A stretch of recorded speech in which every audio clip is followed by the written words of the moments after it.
Hello, my name's Dave and this is the first video on the course A Guided Tour of Person-Centered Counselling and Psychotherapy. In this video I'm just going to give you an overview of how the course is structured. So this right now is the introductory module. After this video where I talk about the structure of the course, I talk a little bit about myself and what qualifies me to offer a course like this. After that there's a video on why this course isn't certified or accredited and why I'm not calling it a diploma. After that video, there's a shorter video on how I've approached the course. I'm very conscious that this is a pre-recorded course and there's a certain, let's say, power dynamic that can develop as a result of that. People can put me on a pedestal and think that I know everything. And I don't really want that. I don't think that's particularly empowering for you.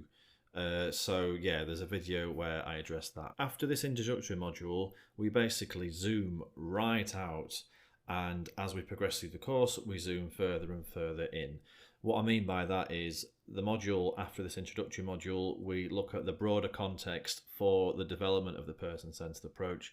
We put it in some kind of historical context. We look at like psychology and different attitudes in psychology around the time that the approach developed, just so that you have some understanding of, the broader context for the development of the approach and not just the approach itself. After that module, we will look at counselling theory. There's two modules actually on counselling theory where I would say we go into quite a lot of detail on the different ideas that underpin the person-centered approach to therapy.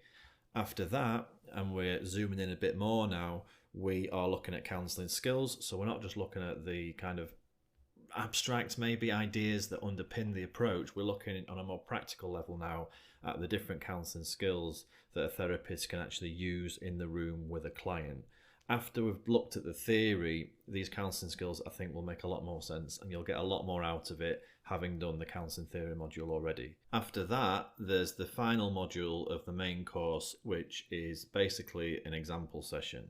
So counselling skills obviously are a bit more practical than counselling theory, but we're still looking at the skills in isolation of a particular context with a client and in isolation of each other as well. So the final module on the main course is an example session. I found an actor who has been willing to record a 50-minute session where basically I do my best to offer counselling skills and the core conditions, and you'll find out what they are later, to this person to give an insight into what all this stuff can actually look like in practice.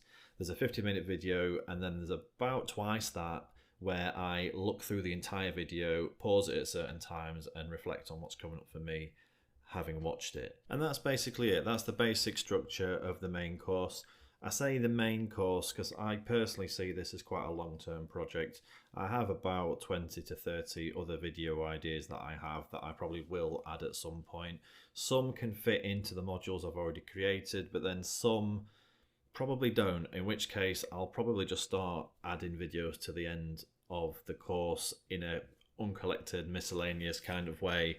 And so depending on when you actually watch this video, there may or may not be a random assortment of videos related to the person-centered approach after the example session module. Anyway, I hope this video is helpful. I hope you enjoy the course and feel free to get in touch if you have any questions about anything.